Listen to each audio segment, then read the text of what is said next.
Budget आ चुका है और नया टैक्स स्लैब भी आ गया है। इनकम टैक्स में बहुत बड़ी राहत भी मिल गई है। 12 लाख रुपए तक आप कोई भी टैक्स इनकम पर नहीं देना है। लेकिन बहुत सारे दर्शक ये सवाल पूछ रहे हैं, बहुत सारे लोगों के मन में कंफ्यूजन आ गया है कि अगर 12 लाख रुपए तक कोई टैक्स नहीं है तो फिर 0 से 4 लाख पर 5%, शून्य उसके ऊपर की स्लैब पे 5%, ये सब स्लैब क्यों हैं? देखिए, ऐसा है, घबराने की कोई बात नहीं है। 12 लाख रुपए तक अगर आपकी इनकम है, आपको कोई टैक्स नहीं देना है। लेकिन अगर 12 लाख रुपए से 1 रुपये भी ज़्यादा हो गया तो आप टैक्स स्लैब में आ जाते हैं। अब देखिए, वैसे तो टैक्स हमेशा से इसी तरह कैलकुलेट होता है। आपकी जो भी इनकम 12 लाख के ऊपर है, समझ लीजिए आप 15 लाख रुपए कमाते हैं। अब टैक्स का कैलकुलेशन कैसे होगा? पहली स्लैब क्या है?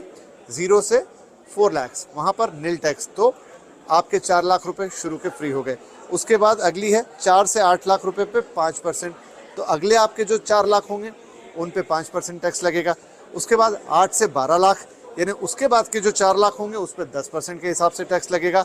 और 12 से 16, यानी आपके लिए बच गए वहाँ सिर्फ 3 लाख, तो वहाँ पर अगली टैक्स स्लैब लगेगी, यानी वहाँ 15% के लिहाज से आपके ऊपर टैक्स लगेगा। तो ऐसा नहीं है कि अगर आपकी 12 लाख से ज़्यादा इनकम है तो आपके ऊपर कोई टैक्स ना आए। वो तो इस हिसाब से कैलकुलेट होगा। ऐसा भी नहीं होगा कि सीधे उस स्लैब का टैक्स आपके ऊपर सीधे 15% लग जाएगा, नहीं। टैक्स के कैलकुलेशन हमेशा इसी तरीके से हुए हैं।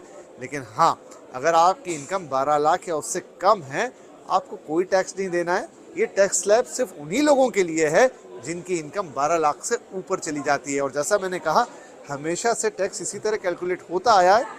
लेकिन हो जाता है कन्फ्यूजन। 12 लाख एक बड़ा फिगर है, लोगों में बहुत उत्साह आ गया तो लगा अरे भाई टैक्स तो नहीं देना 12 लाख तक, लेकिन फिर ये स्लैब 12 लाख के नीचे वाली क्यों है? अब तो हो गया ना साहब, एंजॉय कीजिए।